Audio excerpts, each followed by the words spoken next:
La leyenda de la Atlántida. Si los escritos del antiguo filósofo griego Platón no hubieran contenido tanta verdad sobre la condición humana, su nombre habría caído en el olvido hace siglos. No obstante, una de sus historias más famosas, la destrucción cataclísmica de la antigua civilización de la Atlántida, es casi con toda seguridad falsa. Entonces, ¿por qué se sigue repitiendo esta historia más de 2300 años después de la muerte de Platón?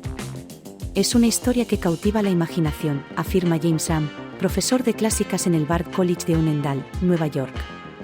Es un gran mito. Tiene muchos elementos con los que a la gente le encanta fantasear, explica. Platón contó la historia de la Atlántida hacia el año 360 a.C. Los fundadores de la Atlántida, decía, eran mitad dioses y mitad humanos. Crearon una civilización utópica y se convirtieron en una gran potencia naval.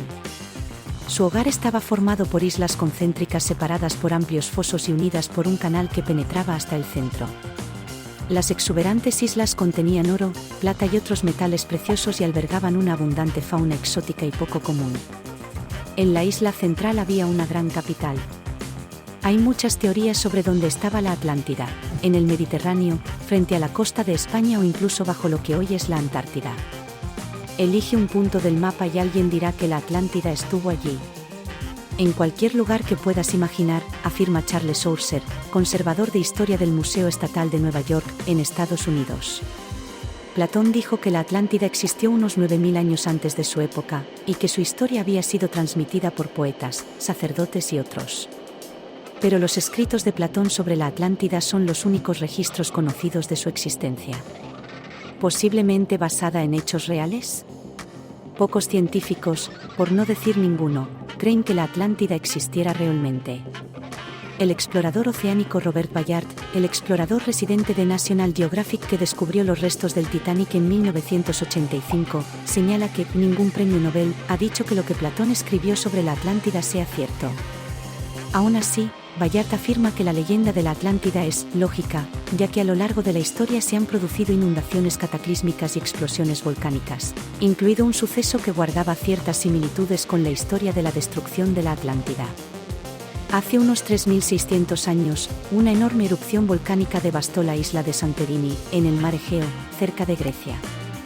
En aquella época vivía en Santorini una sociedad muy avanzada, los minoicos.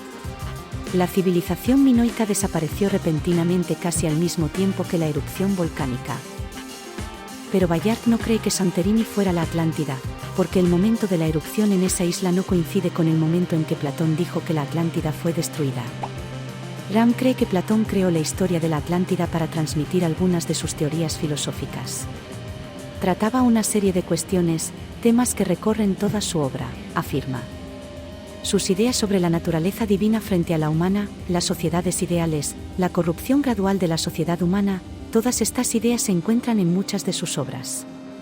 Atlántida fue un vehículo diferente para llegar a algunos de sus temas favoritos, explica. La leyenda de la Atlántida cuenta la historia de un pueblo moral y espiritual que vivía en una civilización utópica muy avanzada. Pero se volvieron codiciosos, mezquinos y, moralmente en bancarrota, y los dioses se enfadaron porque el pueblo había perdido el rumbo y se había dedicado a actividades inmorales, dice Ourser.